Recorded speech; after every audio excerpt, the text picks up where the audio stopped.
meus amigos, bem-vindos a mais um episódio do nosso Intríade nesta quinta-feira especial.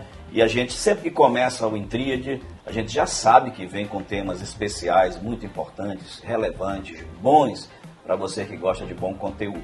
Então a gente já pede para você já ir compartilhando com muita gente o nosso episódio de hoje. Para você que tem acompanhado o Intríade, sabe que sempre os papos que a gente leva aqui nessa mesa sempre são muito relevantes. Então, compartilha, comenta, deixa o seu like. É muito importante que você faça isso pra gente, porque quando você movimenta o nosso canal, ou curtindo, ou compartilhando, comentando, você está mandando um recado para o YouTube de que esse conteúdo é importante, é relevante, e aí ele entrega para muita gente. Então faz isso, porque hoje o papo está especial. Eu trago aqui para essa mesa de conversa um amigo de muitos anos, de longas datas. Não vou falar de décadas, como eu falei um dia desses, porque senão vão pensar que a gente é velho, e a gente não é velho.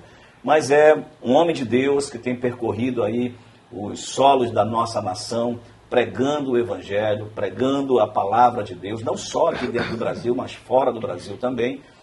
É escritor, é um pastor cheio da graça de Deus, que tem também uma presença bem relevante nas redes sociais, aí na internet, respondendo aos vasos. É isso mesmo. Então eu estou falando do meu amigo Carlos de Jesus, pastor Carlos. Que prazer, que alegria tê-lo aqui para esse bate-papo, para essa mesa de conversa. Quanto tempo estou esperando por esse momento? Pois é, para mim é uma satisfação muito grande poder estar aqui no Intríade e poder estar com você, esse amigo, esse homem de Deus que você hoje representa para o meio cristão. E para mim, especialmente, pois nós nos conhecemos desde a juventude, da juventude próxima, porque Isso. Nós ainda continuamos bem jovens. Mas alguns dias atrás nós estávamos mais jovens ainda e tivemos o prazer de conviver, de aprender um com o outro, eu muito mais com você do que você comigo.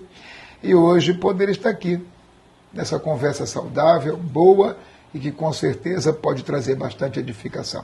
Maravilha. Bom, a gente começa, pastor Carlos, falando sobre a sua conversão, né? Você tem uma história hoje aí de pregação do Evangelho.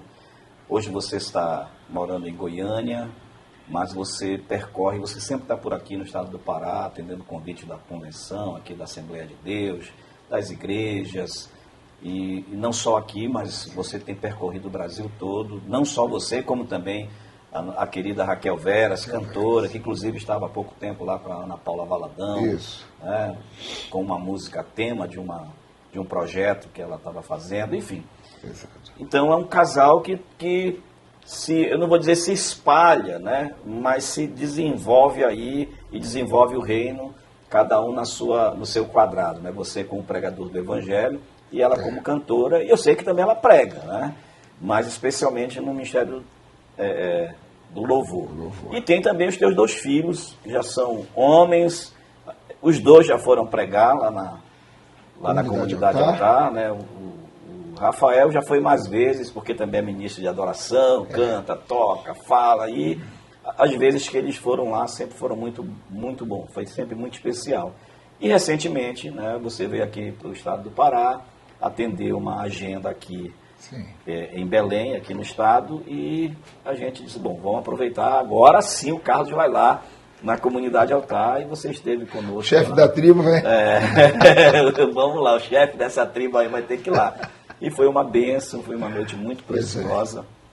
Então, mas você não começou sendo pregador, você teve a sua conversão lá na sua juventude, ali quando a gente se conheceu. Conta pra gente um pouco, pra gente então, a partir daí, decorrer do nosso papo. Então, eu estava ministrando uma palavra esses dias sobre a vida do Mefibosete, né?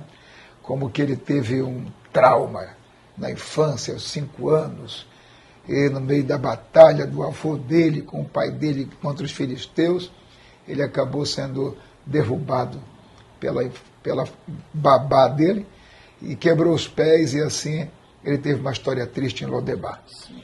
Então, cada um tem a sua história. Pessoas que nos assistem agora têm a sua história. E, às vezes, essas histórias são amargas, né? Ferem. E essas feridas às vezes ficam abertas por muito tempo. Eu também tive uma história difícil. Meu pai, ele deixou a gente, minha mãe, eu era um garoto ainda de 11 anos, aliás, de 11 meses, era uma criança, quando ele foi embora. E a gente cresceu com muita dificuldade, uma pobreza. Esse dia me perguntaram na caixa de perguntas, quando eu me casei, se eu tinha alguma condição. Claro que sim, uma condição muito ruim. Uma condição financeira muito ruim. Então, minha mãe, por não poder cuidar da gente ali devido à dificuldade, me colocou no colégio interno. E no colégio interno a gente cresceu respirando o lixo da vida, na marra, brigando para não virar mulher na mão dos outros. E assim, um dia eu saí de lá e fui para o mundão e aprendi a usar alguns tipos de drogas, até que, em meio ao desespero, eu tive um encontro com Cristo. Um encontro muito lindo. Eu estava num prédio em construção, no 18º andar daquele prédio, e tinha usado nesse dia um pouco de droga misturado com a pasta, uma maconha misturada com pasta.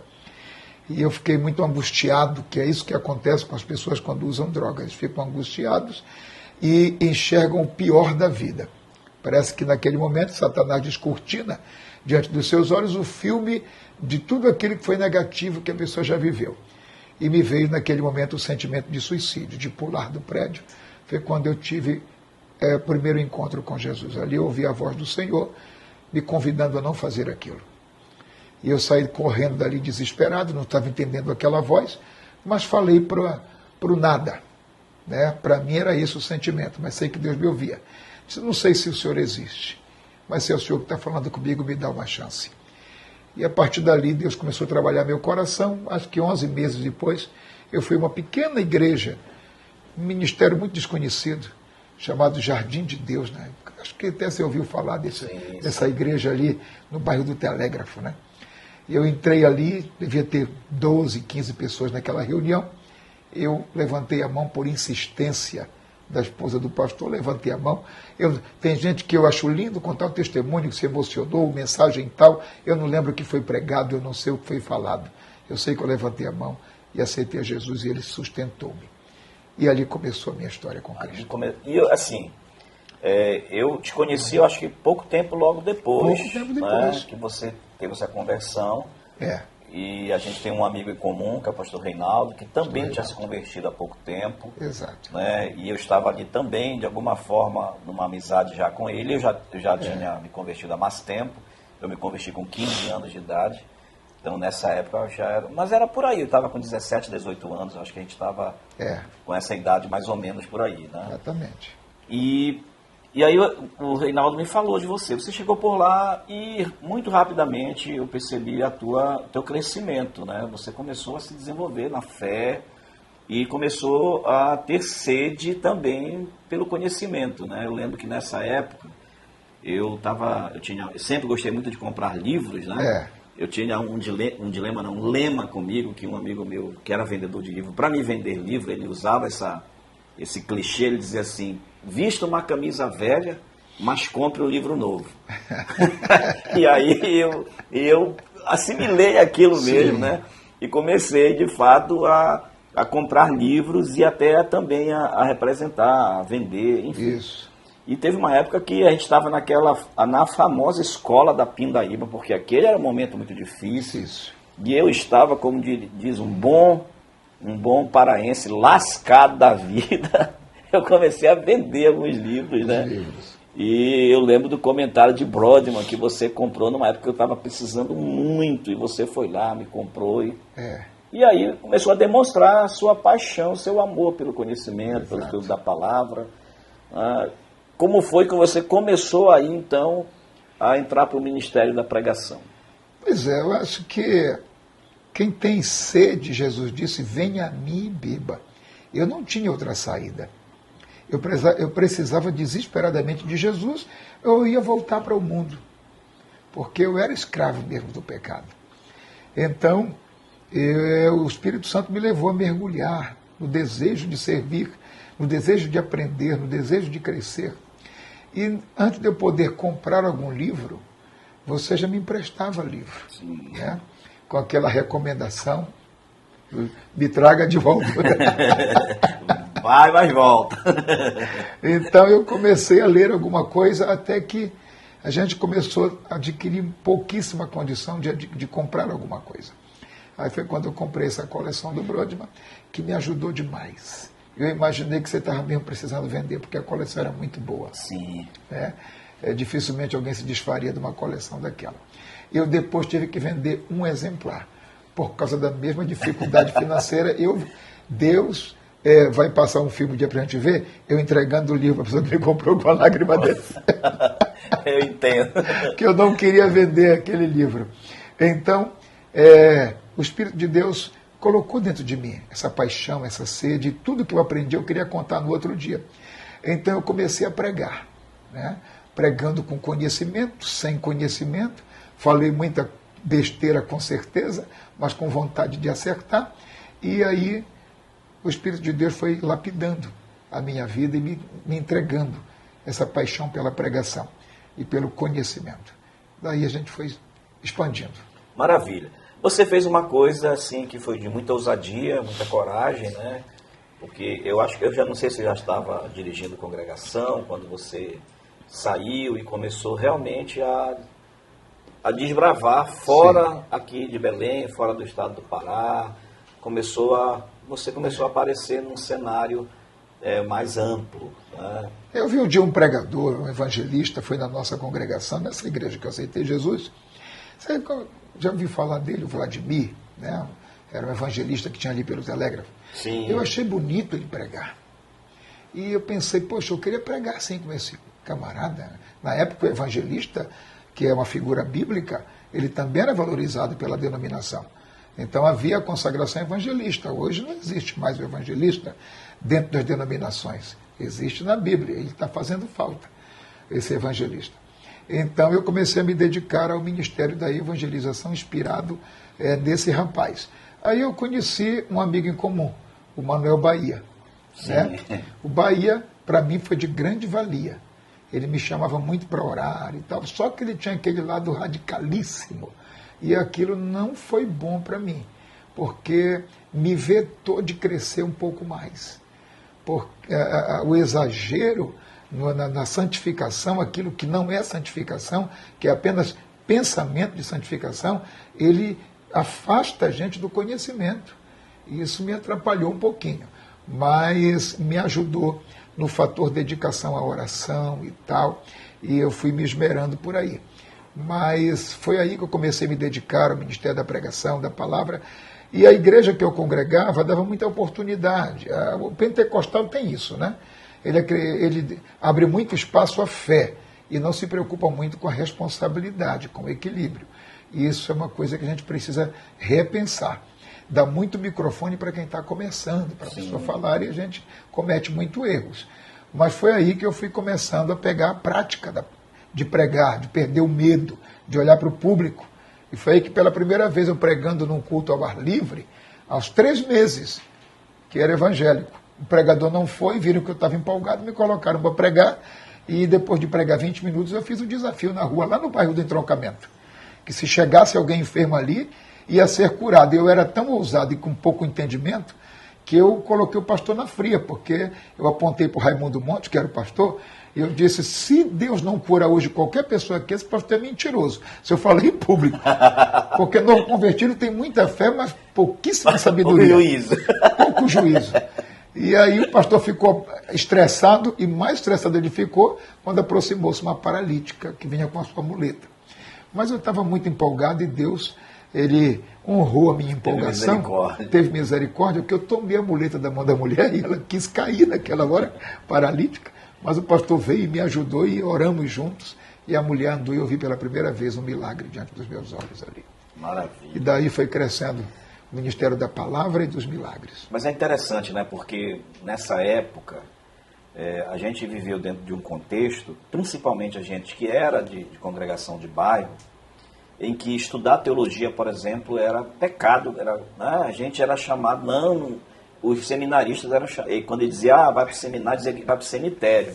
Exatamente. Como se o conhecimento fosse matar a fé. Exato. E não existe isso. Pode existir se uma pessoa já está morta na fé.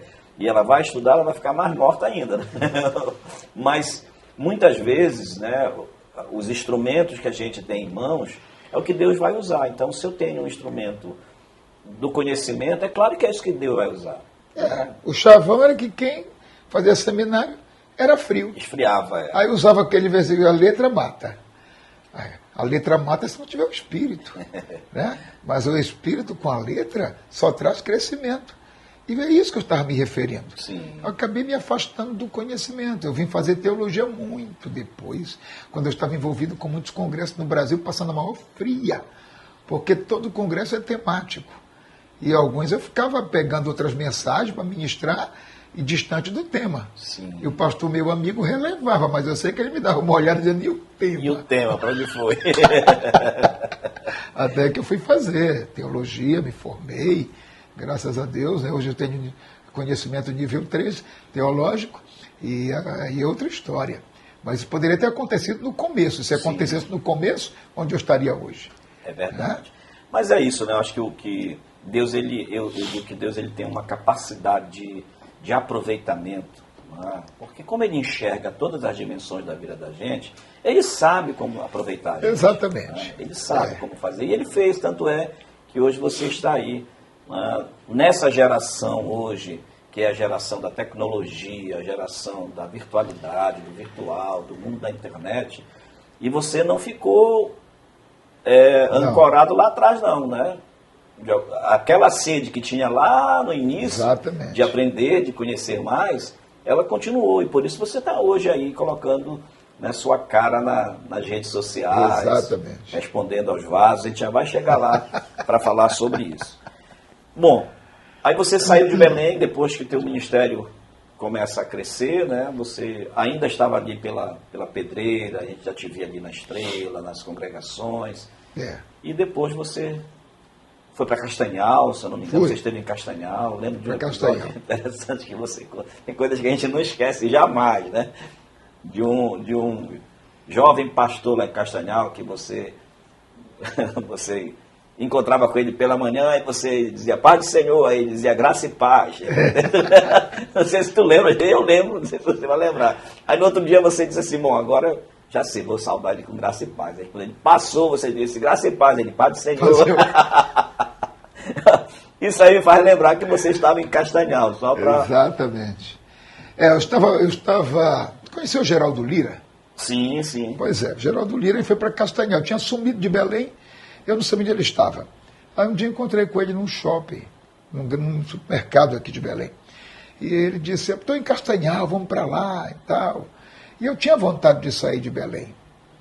Eu percebia que para mim, aqui, não ia funcionar para deslanchar. Para mim ia ser complicado. Eu precisava sair. E esse convite dele veio a calhar. Aí eu fui para Castanhal. Chegando ali, o pastor, o vice-presidente da igreja era o pastor Ataíde Aquino. Sim. Um homem visionário. Né? E ele já me amparou, e me adotou, e me levava nos bairros para pregar, e começou a me mostrar um ambiente missionário, né? Que ele tinha um projeto missionário muito grande e me incluiu nisso. Então eu comecei a sonhar com coisas maiores. Foi quando ele me mandou estudar a Bíblia em espanhol, que ele estava enviando missionário para a Bolívia. E eu me preparei para isso. Quando chegou no dia de enviar, eram cerca de uns 20 jovens solteiros, ele ia mandar para a Bolívia. Ele disse, um de vocês não vai. Eu estava orando, o Espírito de Deus me falou que um de vocês não vai. O coração faltou sair na boca, todo mundo queria ir. Ele disse, é você, Carlos, Deus me falou para você casar. Você tem que casar para ir. Aí desmontou meus planos, que eu era o apóstolo Paulo. Sim. Eu queria casar, eu queria só servir a Deus. Não sei no que ia dar, mas era esse meu plano. Certo é que eu fui orar depois disso. E estando orando, foi aí que Raquel entrou. Parte que eu não contei ontem. Sim, sim. Estava orando uma noite, dormi, aí veio uma moça num sonho, falava comigo e sorria. Eu não guardei, não dava para ouvir o som da voz. Só via ela movimentando a boca. Mas guardei o sorriso. Quando eu fui pregar em Tailândia, a convite do pastor Raimundo Portilho Barros, num congresso de jovens, o porteiro veio trazendo uma moça, e, como diz o parente, agasalhou ela num lugar ali. E eu, olhando para ela, disse, eu conheço essa moça. Aí depois fui jantar com o pastor na casa dele, que era no fundo da igreja. Ela entrou na casa e, conversando, sorriu. Quando sorriu, eu vi que era a mesma pessoa do sonho. Foi aí que eu não tive mais dúvida. Eu perguntei, quem é essa moça? Ele disse, é uma cantora lá de Belém. Aí eu digo, não tem dúvida, é minha esposa. E fiquei no lugar, fiquei atalhando ela. No lugar que ela Só tinha. bicorando. Só bicorando. No lugar que ela tinha que fazer mais caramba, que eu vou deixar ela embora. E ela passou ali, foi quando eu fiz o convite para conversar, mas ela disse que tinha que ir embora. Aconteceu aquele fato à noite. À noite, que eu deixei a igreja curiosa ontem, né? Que Deus me abençoou, que a prima dela sofreu uma paralisia durante a noite. A menina amanheceu paralítica. Aí o povo, como abençoou? É que eles precisaram de alguém para orar, e aí Deus me colocou na jogada. Vamos chamar o pregador. E eu fui lá orar pela menina e ela foi curada imediatamente. Deus curou, ela andou na hora. Aí a moral foi lá para cima, né? Aí é o homem de Deus. Né? Quando foi à noite, eu preguei e fiz um teste. Vou chamar essa cantora que está nos visitando aí, venha cantar enquanto eu faço o apelo. Ela cantou e eu fazendo o apelo. E 27 vidas aceitaram Jesus nesse dia. Eu disse, aqui está tudo confirmado. Tá selado. Já está selado. Quando terminou o culto, ela disse, você queria falar comigo? Eu disse, sim, eu quero saber se você quer casar comigo. Olha essa, viu? Destreinado também para o 7-1, né? Para chavecar, né? Chavecar. Aí fui direto, quer casar comigo? Certo é que ela pediu um tempo para orar. E 60 dias depois desse convite, nós estávamos casando. E temos agora completamos 31 anos de casados, 2 filhos. Você falou sobre meus filhos. O mais velho está com 30, formado em Direito, está tirando o AB agora, cantor. E o mais novo, ele também é advogado, pregador, já está atuando, está com um grande escritório em Goiânia, inclusive, com mais 2 advogados que trabalham ali juntos com ele, e está tendo muito sucesso nessa área. Então, durante a semana, eles advogam, final de semana, vão fazer a obra de Deus. Maravilha. E tem sido assim. Que maravilha. Essa é a história. Na verdade, né, Carlos? Ninguém que aparece num cenário de sucesso ministerial aparece do nada. Com certeza. Não existe uma história. E às vezes, tem muita gente que não sabe, né, acha que é fácil, foi só chegar lá, mas existe uma história, um preço a ser pago, uma vida, né, de lutas, de antagonistas, com certeza, de pessoas que também entram na nossa história, nos impulsionam, né, são essas pessoas que Deus manda, que nos discipulam, e às vezes não nos discipulam de forma planejada, sim, formal, mas nos discipula às vezes só pela convivência, por uma conversa. Isso é muito precioso. Quem está começando o ministério, ou quem está no ministério, precisa entender que existe uma didática muito importante nas parcerias, nas conversas com as pessoas que a gente, às vezes mais velhas no ministério, e não só as mais velhas, às vezes até mais novo mesmo. A gente tem que aprender a aprender com os outros. Exato. Nesse tempo, hoje as coisas mudaram muito. Você vai lembrar que quando a gente se reunia, dificilmente nós não orávamos e líamos a palavra, sim, de Deus, né? Eu lembro que a gente gostava de se reunir na sua casa. Sim. Não sei se ainda estou com a memória boa, mas era na Estrela. Na Estrela. Isso. Aí a gente ia lá para sua casa, você gostava muito de Coca-Cola. Sempre. Acho que não tinha ainda o tubão de 2 litros. Ainda não tinha, né? Mas de 1 litro acho que já tinha. E ali a gente conversava sobre a palavra de Deus, nós orávamos. Isso era muito edificante. Essas coisas fazem falta. Tá? Ainda existe, mas não como naquela época. É necessário que a crentolândia do século XXI compreenda isso. Nós precisamos ter reuniões de edificação, mesmo de forma descontraída.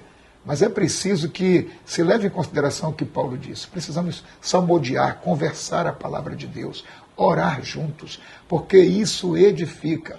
Aí eu aprendi a conhecer o grupo e vi que do grupo tinha o mais conversador, que era o Bahia, o Reinaldo tinha muita vontade, mas eu percebi que você era mais dedicado ao estudo. E isso me responsabilizou. Quando você assumiu a congregação, se eu errar, você me corrige, mas eu acho que era na Angostura.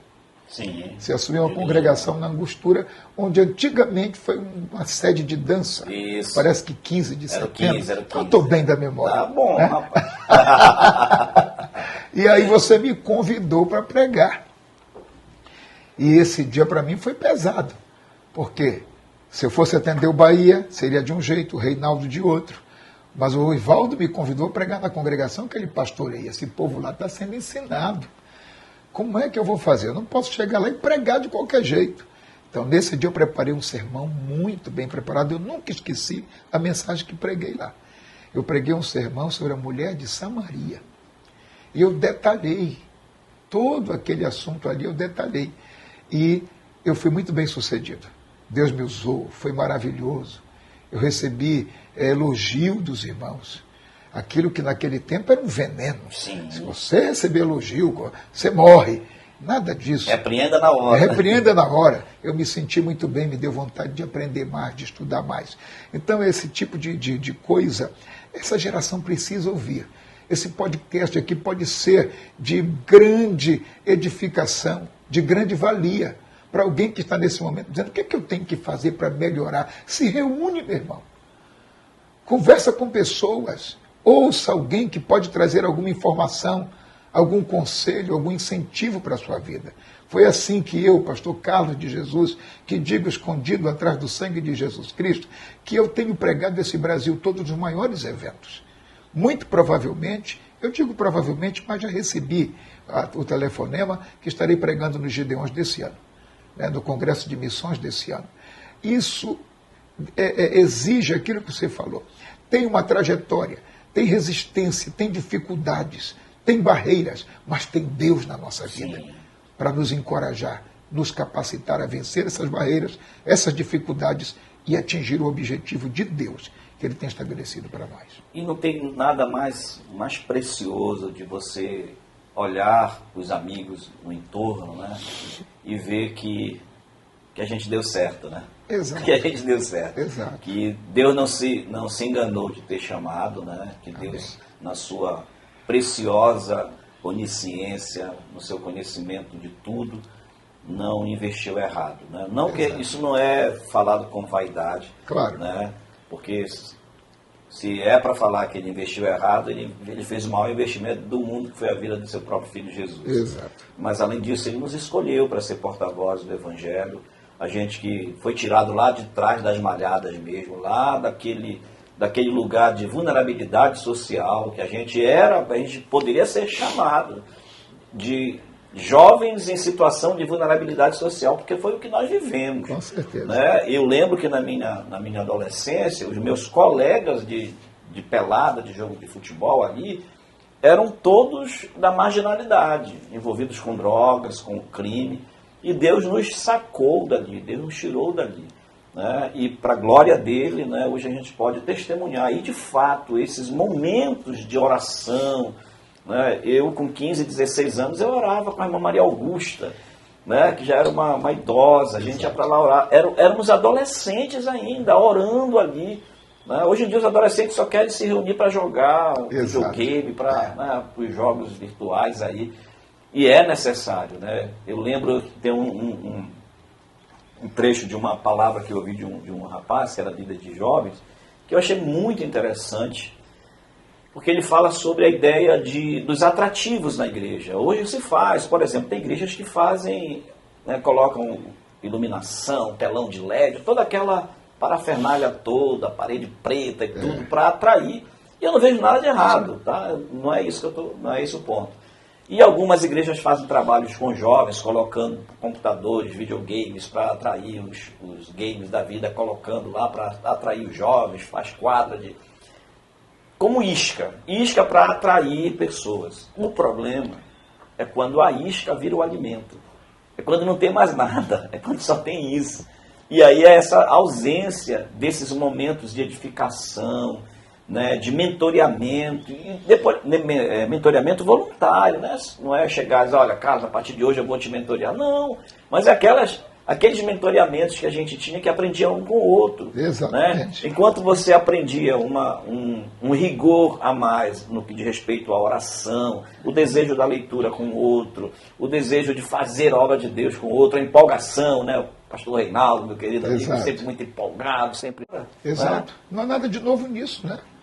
É o que o Paulo falou. Quando vocês se reunirem, façam isso. Então, trazer a modernidade é necessário. Trazer os instrumentos, a tecnologia é indispensável. Mas não se pode esquecer que Paulo, escrevendo aos Coríntios, no capítulo 3, versículo 6, ele disse: eu plantei, Apolo regou, Deus deu o crescimento. Então esse plantio, esse regar, é trazer todo esse subterfúgio, é trazer esses elementos que são necessários, a tecnologia, jogos inclusive, mas não se esquecer de Deus. Porque essa é a nossa parte, trazer coisas, juntar coisas, usar a nossa metodologia, mas se Deus não colocar a mão para dar o crescimento, nada vai funcionar.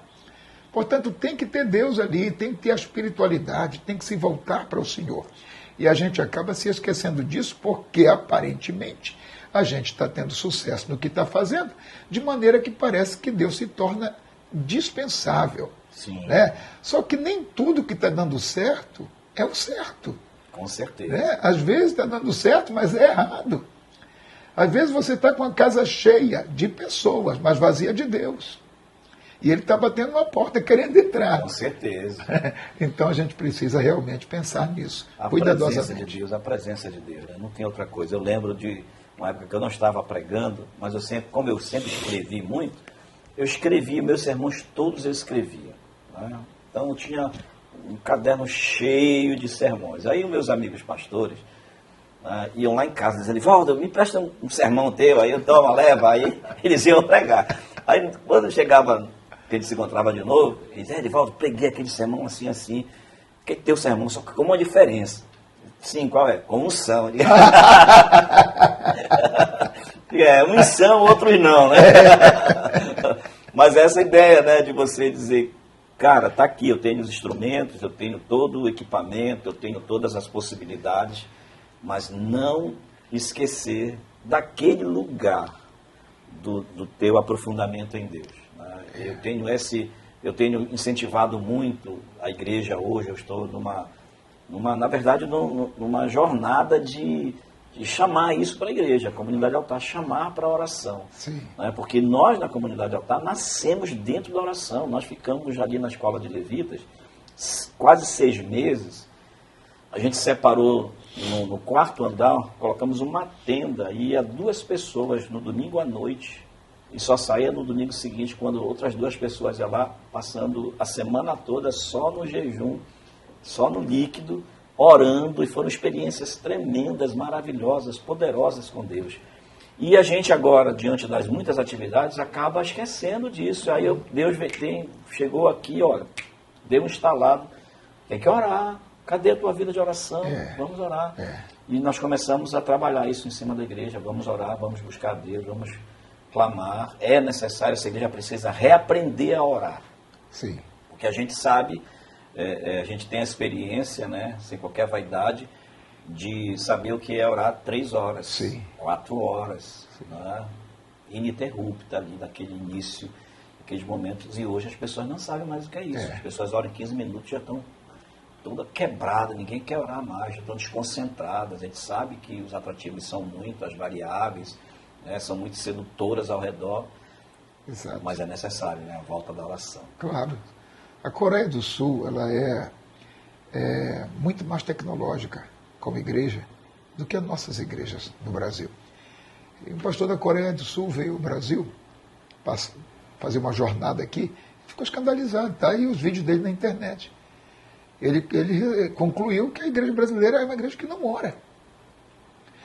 E ele foi ousado, disse: igreja que não ora, não tem Deus. Porque o convite para a presença de Deus é a oração.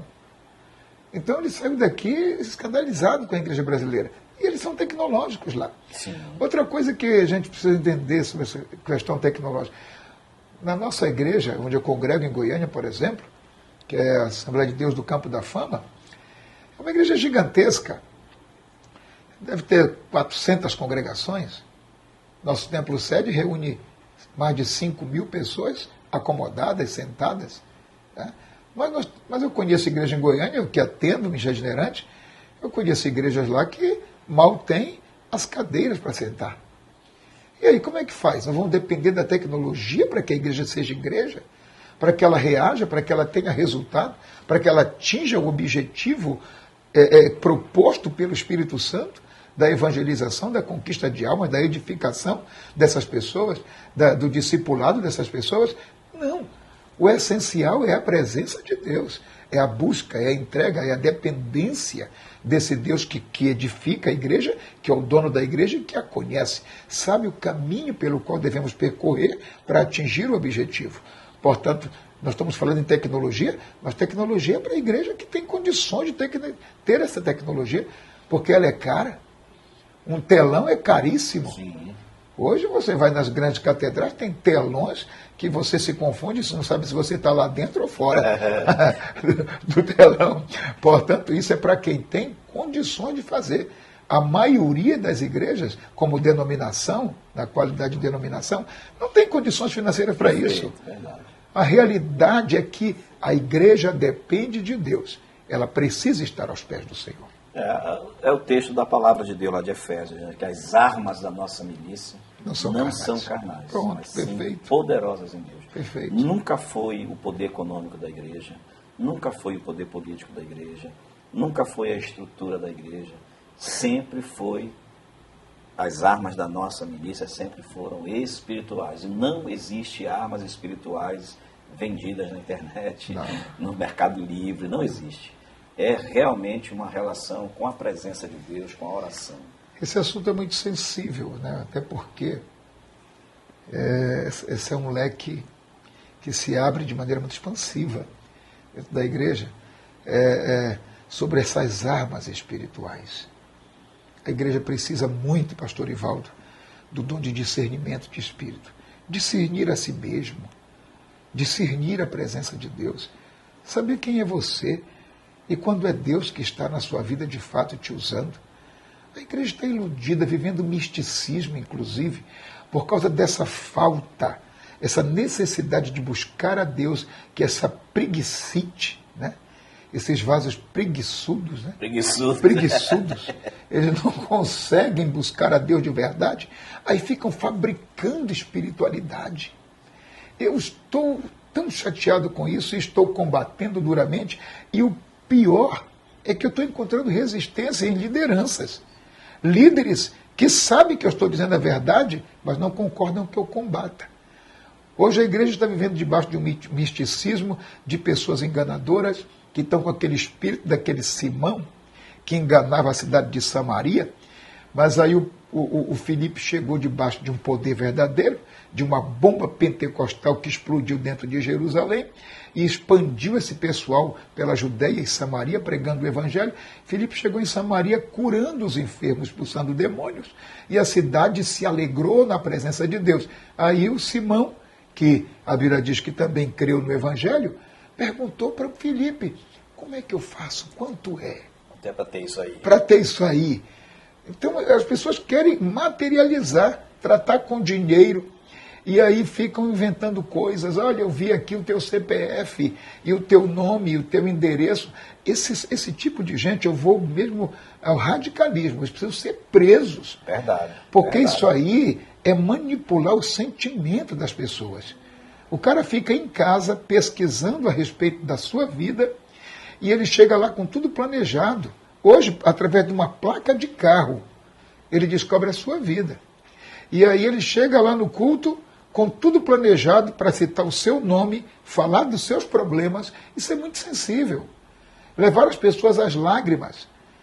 E isso é uma bandidagem, de uma canalice muito grande. E a igreja se ilude, e o líder muitas vezes sabe que aquela pessoa é um trapaceiro, mas ele prefere assim porque reúne pessoas e faz com que as pessoas voltem para casa debaixo de uma alegria forjada e diabólica. Isso é o quê? Falta de uma disposição da igreja de buscar a Deus de verdade. Pessoas como você e eu sabemos que quando a igreja ora mesmo, quando a igreja busca, ela verá milagres mesmo. O Senhor vai fazer milagres de verdade, porque Ele faz. Então esses são alguns dos problemas sérios que a igreja do século XXI está enfrentando. Fora que os milagres que Deus realiza dentro da igreja visa glorificar o nome dele. O nome dele. E essas pessoas que estão usando desse expediente aí, estão fazendo isso para garimpar. Perfeitamente. Pra glória de si mesmo. Virou um negócio. Mercantilismo. Virou um negócio. São pessoas inescrupulosas. Eu vou mais, viu, pastor Carlos? Eu digo que são psicopatas. Existe um nível de psicopatia, eu vou falar aqui como psicólogo. Pois bem. Existe um nível de psicopatia chamado psicopatas do colarinho branco. Eu sei que é pesado o que eu vou dizer, mas é verdade. Assim como tem na política psicopatas que não têm menor escrúpulo, menor afeto por ninguém, que o que querem é ganhar em cima dos outros. Ele não se importa se tem idosos morrendo, se tem pessoas com portadoras de deficiências morrendo, se tem aposentado morrendo. Ele não quer saber, ele vai meter a mão aonde ele puder. Assim também tem líderes religiosos, pregadores aí, é claro que a gente faz, não é para generalizar, sim, claro, mas são desses que usam desses recursos que estão claramente em contradição com a palavra de Deus, que tem uma proposta totalmente imoral de se dar bem em cima disso. São psicopatas, porque, como você bem falou, eles estão iludindo o povo. E quantas pessoas vão para ali e voltam para casa e dão tudo que tem, muitas vezes, nessas campanhas que eles fazem, e dão tudo que tem e raspam ali o cofrinho da casa, né? Quebra o cofre, leva tudo. Fazem dívida. Fazem dívidas. Passam o cartão ali, parcelam. Aí quando chega na segunda-feira, volta a realidade. E aí eles voltam frustrados, alguns adoecem. Tem gente que fica adoecido psicologicamente com isso. Porque é uma carga de adrenalina que é jogada ali diante do povo. É um negócio assim, bem esdrúxulo mesmo. Sim. Né? E tem que denunciar, de fato, porque são criminosos. Com certeza. Né? Porque quando você prega a palavra de Deus, existe um compromisso meu. Eu tenho um compromisso comigo. Todas as vezes que eu vou pregar, em qualquer lugar, eu faço a seguinte oração: Senhor, que eu ame esse povo que vai me ouvir. Dá-me amor por esse povo para quem eu vou pregar. Amor. Desculpa, porque agora a coisa... Porque o que acontece? A igreja está fragilizada. O povo está sedento, sofrendo. Quantas mães, quantos pais estão vendo seus filhos aí padecendo, sofrendo por causa de transtornos da mente. A pandemia deixou muita gente desolada, gente que estava com tantas esperanças de construção, de construir, e perderam tudo. Né? Aí vai para a igreja com esse desejo de ser acolhida, de receber alguma coisa, aí chega lá um pilantra, vai lá e engana. Então eu faço essa oração, né? Porque de fato eu preciso amar quem vai me ouvir, porque senão eu vou pensar só em mim. Senão a palavra vai ser apenas um meio para eu me locupletar e não para eu abençoar o povo. Só descobre o problema que a pessoa está passando, porque hoje as pessoas postam tudo nas suas mídias, descobre a dor da pessoa e manipula aquilo, brinca com aquilo. Isso é muito criminoso, isso é cruel. E essa pessoa, eu não posso acreditar que um cidadão desse creia em Deus. Ele brinca com o nome de Deus. Deus me mostrou aqui, Deus não mostrou nada. Eu quero deixar aqui um apelo aos pastores que assistirem esse podcast. Por favor, homem de Deus. Deus te colocou como protetor das ovelhas. Você é uma espécie de pai. A Bíblia diz que as ovelhas devem obedecer ao seu pastor. Portanto, quando você leva uma pessoa à sua igreja, você está credibilizando esta pessoa. Você está dizendo às suas ovelhas que elas devem acreditar nele. E elas acreditam, porque você é o líder. Está chancelando o que ele vai dizer. Exatamente. Lá, né? Você está entregando a tua ovelha que dizima, que oferece lã, que oferece alimento para você, pastor, você está entregando ela para o lobo. Você entregou para o lobo, isso é maldade. Não faça isso. Eu estou dizendo isso aqui, eu não estou supondo, tá? Eu não estou supondo. Eu sei o que eu estou dizendo. Esse pessoal é mentiroso. Esse pessoal é manipulador da fé.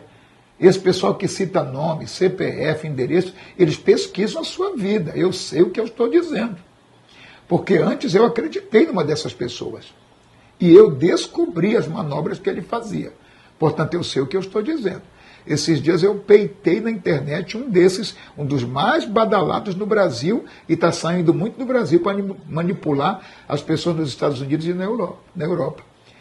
Eu falei que era misticismo que ele estava fazendo. Ele achou ruim, veio para cima de mim, eu disse, você é um mentiroso, trapaceiro, Deus sabe, você sabe e o diabo também sabe. E um dia você vai ser desmascarado se não se arrepender. Então, pastores, sejam cuidadosos. Você ama o seu rebanho. Não leve essas pessoas para ferir as suas ovelhas, porque mais tarde a dor vai ser maior, porque o problema não será resolvido. E é interessante, porque isso aí você falou muito bem, são ateus. Essas pessoas, tem gente que não sabe disso, mas já existe pessoas falando sobre isso, sobre o ateísmo dentro da igreja. Porque o ateu que declara que não existe Deus, ele não tem essa capacidade de crer na existência de Deus, ele se declara como ateu e pronto, e vai viver a vida dele. Mas dentro da igreja tem aqueles que proclamam a existência de Deus, mas vivem, pregam e agem como se Deus não existisse. Sim. Porque há um cinismo, né? Há uma capacidade de fazer, de enganar, como se Deus não estivesse vendo. Como se Deus... Então, essas pessoas têm um ateísmo velado ali, né? Enfim, mas vamos respirar, porque isso realmente traz indignação. Bom, então agora vamos falar, pastor Carlos, sobre o seu trabalho na internet. Você Sim. está com um quadro bem interessante, né? E eu quero te parabenizar pela disciplina de estar sempre ali, né? Eu sei que você tem muita coisa para fazer, mas ter essa disciplina de estar ali sempre respondendo. São as caixinhas de pergunta no Instagram. As caixinhas de perguntas. E tem coisas engraçadas, e você consegue levar com essa leveza, né? E rir, e criou algo que já é teu, já está a tua assinatura, né? Chamando o pessoal de vaso. Vaso, e tem o vaso namoradudo, como é? A gente leva sempre esse udo aí. Então, quando o vaso é falador, como assim vaso faludo? Vaso namorudo? Então, é uma maneira de conversar descontraídamente e responder coisas sérias sem que seja pesado. Para que as pessoas entendam como se responsabilizar sem dor, né? Sem tanta dor, sem tanto peso, porque já basta. Né, o que a gente passa no dia a dia, o que enfrenta no dia a dia. Com isso, a gente tem conquistado a confiança das pessoas. E eu coloco a caixinha de perguntas, foi bom você falar aí, porque eu vou colocar aqui no ar, né, a caixinha de perguntas, porque já tem aí, esses dias que eu vim pregar aqui, eu não coloquei, já tem gente cobrando. E aí, pastor, eu quero responder, tal. E eu estou hoje aqui em Tríade, então vai ficar aí registrado que eu estou colocando aqui a caixinha de perguntas para que você possa já enviar as suas perguntas. Eu coloco, Ivaldo, com poucos instantes, pastor. Já tem 20, 30, 50 e por aí vai. E eu acabo respondendo quase todas. Sim. Eu procuro responder bastante, porque as pessoas têm sede, elas querem de fato saber. E com isso, as pessoas têm entrado no direct e têm se afeiçoado, se aproximado, têm agradecido, pastor, obrigado. Algumas têm até se sentido pastoreadas sem que essa de maneira nenhuma seja a minha pretensão. Mas você sabe dessa realidade até pelo teu livro, né? Aqui, a escuta pastoral. Eu passei às mãos do presidente da nossa igreja, que é o vice-presidente da Convenção do Estado de Goiás, o pastor Abinaí Vargas. E, apesar da correria dele, ele disse que está prestando atenção nos assuntos do livro. Portanto, as ovelhas têm necessidade de ser escutadas, de que o pastor preste atenção no que elas estão dizendo, pelo menos para que olhe nos olhos da pessoa enquanto ela está falando. E eu procuro fazer isso quando estou respondendo no quadro do vaso ali. E essa carência, essa necessidade faz com que elas se sintam atendidas, se sintam valorizadas. Comecem a pensar, esse homem, esse pastor que eu mal conheço aqui nesse quadro, ele se importa comigo. Porque ele responde a minha pergunta direitinho e de maneira que eu me sinto feliz, às vezes, de ser exortado. E isso tem trazido um crescimento extraordinário, tanto para mim, quanto para as pessoas que participam comigo. E é interessante porque ali você não está para dar um discurso, para dar um sermão. Você está lá como um irmão mais velho que vai lá e cara, é isso aqui, é isso que eu penso. E é interessante isso, né? Porque as pessoas estão sedentas. Coloquei aqui, está em paralelo aqui esses dois livros. Um é o meu, a escuta pastoral, e o teu são os sermões. Então são sermões. Que escuta e outro que fala. Até sem pensar que essa é a verdade aqui. Esse aqui é o livro Sermões Bíblicos, são 100 sermões bíblicos.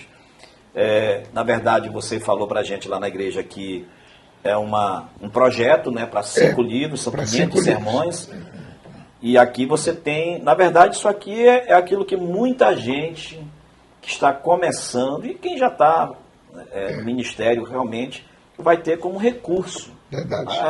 Porque às vezes você tem a palavra, você tem a ideia, mas você não sabe como organizar, e aí você já colocou ele todo muito bem organizado. Me fala um pouco como nasceu esse livro. Então, você estava dizendo agora há pouco que seus sermões você sempre copiou. Sim. Né? Sempre escreveu. Eu também comecei a escrever muito cedo. Tudo errado, mas escrevia. Mas é isso. Hoje tem uma trade aí que comece... Como é? Te lembra? Como começamos... Não, comece desse jeito e depois ficou desse... Primeiro comece... Depois melhore. Primeiro comece e depois melhore. É isso aí. E a Bíblia diz que melhor é o final das coisas que o começo. É verdade. Então quem erra muito no começo está perdoado. É verdade. Só tem que terminar bem. Sim. Então, eu fui escrevendo meus sermões e com isso, depois foi melhorando, digitando. E quando eu vi, eu tinha uma pilha de sermões. E as próprias pessoas começaram a me cobrar: pastor, por que o senhor não publica seus sermões? E eu disse: rapaz, eu acho que já é hora para isso mesmo. E o pastor Gilmar tinha lançado uma série também. Gilmar Santos, um grande amigo que eu tenho, lá em Goiás. E eu disse: olha, eu acho que eu vou fazer a mesma coisa, pastor Gilmar. Disse: faça, meu filho, faça. E aí eu comecei então a separar os sermões, separei 100 e lancei esse aqui. Já estou com mais 100 organizado para lançar o próximo, que vai ser ainda melhor do que este aqui. Aqui você tem sermões como Venha o Teu Reino, que é importantíssimo a oração, né, o Pai Nosso. Venha o Teu Reino. O que é reino? O que significa a palavra no original? O que Jesus estava querendo dizer para nós? É o que eu discorro aqui. A visão do trono celestial, quando João chega no capítulo 5, né, e vê aquela visão lá do trono. A justificativa de Moisés. Então são sermões aqui, pastor Ivaldo, que alguns que eu nunca preguei, inclusive. Alguns eu já preguei, como Venha o Teu Reino, Visão do Trono, já. Mas tem muitos aqui que eu ainda nem ministrei. Porque vem aquela inspiração, você escreve o sermão, mas é interessante, se você não ministrar imediatamente, ele acaba ficando ali. Né? Agora, vai ter alguma razão para isso.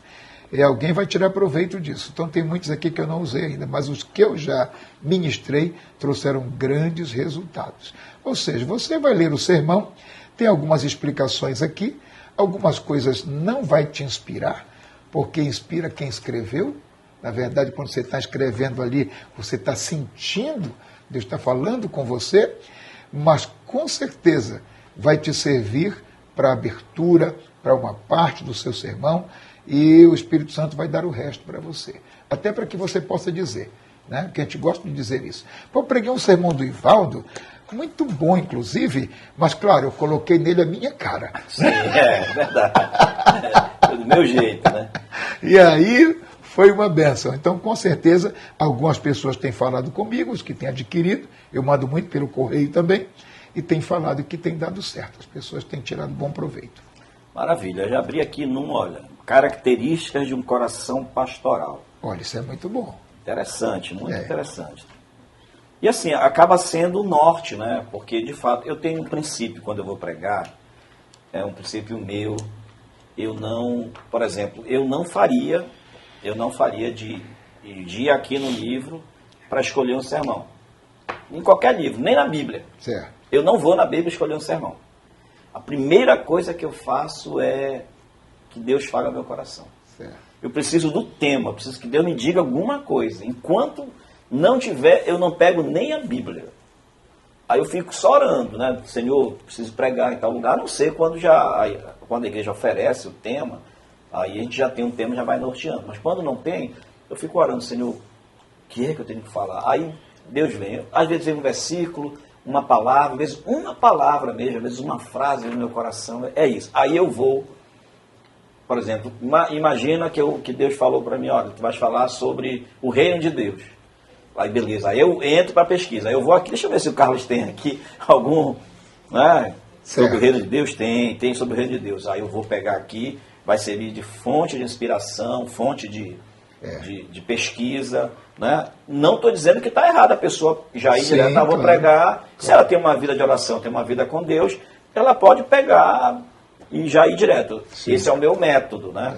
Mas isso é muito útil, é uma ferramenta importante, especialmente para aquelas pessoas que estão aí sem acesso à tecnologia também, porque hoje as pessoas, tem gente que tem acesso à tecnologia, sim, mas tem muita gente que não consegue, tem que pegar o livro aqui assim, né? Eu prefiro o livro, viu, pastor Evaldo?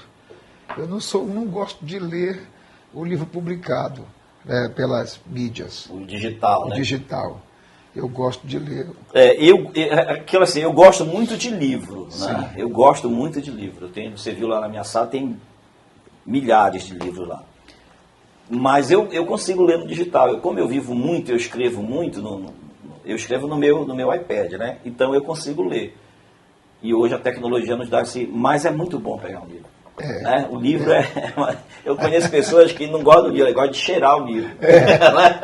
Gostam do cheiro do livro. Alguns gostam da textura. Na verdade, hoje em dia se trabalha muito com isso. Eu estou com uma editora, a editora Pirgos, e a gente trabalha em cima das sensações, né? Porque nós temos pessoas que são visuais, sim, sinestésicas e auditivas. Então, uma pessoa visual, ela olha o livro, olha, chamou a atenção, tem aqui uma figura aqui, olha, que legal. E tem pessoas que pegam no livro, olha, esse livro é macio, é leve, né? Exato. Olha, isso aqui é pesado, eu gosto de livro pesado, isso aqui é livro bom, é livro pesado, né? Então as pessoas vão por esse... Eu gosto de olhar o índice, por exemplo, no caso de um sermonário, eu vou do índice, aí eu vou lendo os temas, e eu disse, temas interessantes. Por exemplo, se fosse essa escuta pastoral, apenas o tema entre vários sermões, sim, escuta pastoral, eu pensaria o seguinte, esse assunto é bom para mim e para mim ministrar. Eu falo muito para obreiro, eu quero olhar esse sermão. Aí eu ia lá na página para olhar o sermão. Perfeito. Maravilha. Bom, nós temos então, eu falei na igreja que você tem uma família sacerdotal. Isso. Né? Nós já falamos um pouco aqui, você falou um pouco dos teus filhos. O Rafael, que é uma pessoa muito pessoal, a gente gosta muito, tem muita cara da gente lá da comunidade, né? O Ismael, que foi lá também ministrou, foi uma vez, né? Ele veio com o Rafael e ministrou, muito parecido contigo, né? Uma pegada bem pentecostal, assim, né? Muito parecido. E eu desconfio que ele prega os meus sermões. Mas tá tudo bem, tá tudo certo, né? E tem a cantora Raquel Veras. A Raquel. Que foi a bênção que Deus te deu, assim, que tu ousadamente pediu em casamento. Né? De fato. A Raquel, ela é extraordinária, uma pessoa fantástica. Nós passamos por todas as dificuldades que você imagina que um casal que se une na pobreza passa. Né? A minha sogra brincou na hora que o juiz de paz perguntou qual é o regime aí do casamento, comunhão parcial, total, oral. Ela disse, de qualquer jeito eles não têm nada.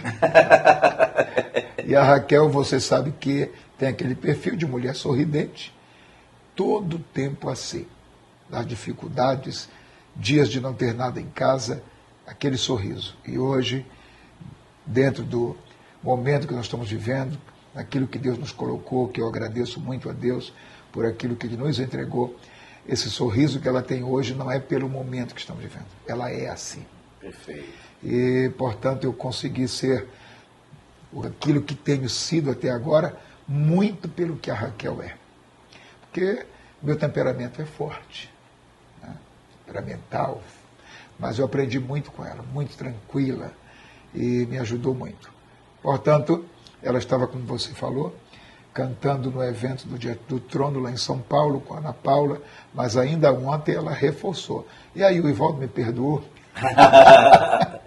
Falei Estou de em processo. Falei de público, ele falou de público. Tá tudo certo, entendeu perfeitamente. Então é isso, uma família muito abençoada, isso não é sorte, alguém me falou, mas eu tenho muita sorte. Uma mulher cantora, um outro filho cantor, o outro pregador de meu filho, se eu tivesse sorte, eu jogava na Mega Sena. Poxa, eu já estava milionário. É verdade. Não se trata de sorte, se trata de Deus. De você estabelecer um projeto, de você dizer para Deus o que é que você quer e não aceitar de ser diferente. Né? Porque às vezes você está pedindo uma coisa para Deus, mas você enfia a cara num lugar que você está sabendo que não é aquilo que você está pedindo. Então eu pedi e esperei. E Deus teve graça e misericórdia. Claro que não pelo fato da beleza. Que alguém chega e diz, mas a Raquel, tão bonita, depois tu não me olhou direito ainda. Não prestou atenção em mim? Sou bonito, mas sou anjo, não. Pastor Carlos, que alegria, muito obrigado. Né? Nosso episódio de hoje já está chegando ao final e eu quero encerrar diferente hoje. Vou dar um trabalho aqui para eles. Mas já vai completar uma hora? Já. Meu Deus do céu. E eu quero encerrar o seguinte, eu vou encerrar com uma música da Raquel, um vídeo da Raquel aí. Ah, é? Né? Que aí você está falando tanto dela, tem gente que ainda não conhece, mas eu sei que ela já é muito conhecida. A gente vai encerrar e depois você vai dizer qual é que a gente vai colocar aí e a nossa equipe vai colocar encerrando o nosso bate-papo. Mas de qualquer forma, muito obrigado, leva meu carinho, meu abraço aos teus filhos. Né? O Rafael eu já adotei, né? Porque mais tempo eu já adotei. Eu disse para ele, né, que eu vou pedir ele para você, que é uma pessoa muito querida. Enfim, a gente sabe das lutas também que ele tem enfrentado, mas glória a Deus que eu sei que Deus tem orientado os passos dele. Então, muito obrigado, meu carinho a toda a tua família e sempre que vier aqui para o estado do Pará, dá uma ligada para a gente. Com certeza. O Rafael, quando ele chega em Goiânia, pai, estive lá com o pastor Ivaldo, estive na comunidade Altar, ministrei, gosta muito da comunidade, gosta muito de você. E eu fico feliz com isso. Rapaz, você está sendo amigo do meu amigo, isso é muito legal, gostei muito disso. Então, ele ficou muito feliz de poder participar todas as vezes que veio aqui. Deus abençoe sua vida, abençoe a irmã Joelma, abençoe sua família, abençoe os queridos que estão aqui. E aí, bênção de Deus? O glória a Jesus, todo mundo está feliz aí, gostou da... Portanto, Deus abençoe você que está aí agora recebendo essa palavra, recebendo, participando desse conselho, desse bate-papo. Deus abençoe muito sua vida e sua família. Maravilha. Então você sabe, toda quinta-feira às 21 horas tem episódio novo do nosso Intríade. A gente encerra esse com a Raquel Veras cantando uma música lindíssima, porque dá um perfume a mais aqui pro programa. Deus abençoe e até o próximo. Que eu diminua e que ele cresça, que eu desapareça, pra que vejam Deus em mim. Quero descer a casa do oleiro e como um vaso podes me refazer. Eu quero ser como instrumento, quero adorar em todo tempo. Sou apenas barro, podes moldar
de novo.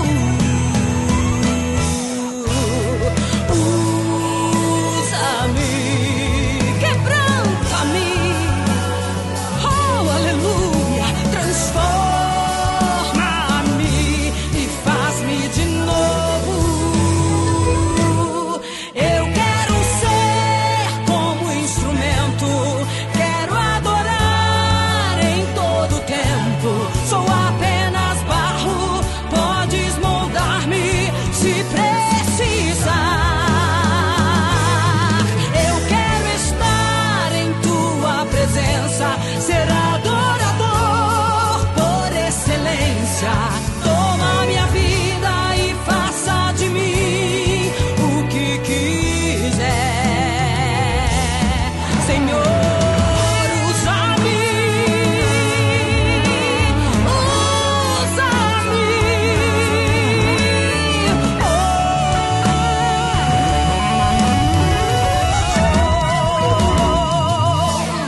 Eu quero ser como instrumento, quero adorar em todo tempo. Sou apenas barro, podes moldar-me se precisar. Eu quero estar em tua presença, ser adorador por excelência. Toma minha vida e faça de mim o que quiser. Toma minha vida e faça de mim o que quiser. Senhor, usa-me, usa-me, Senhor.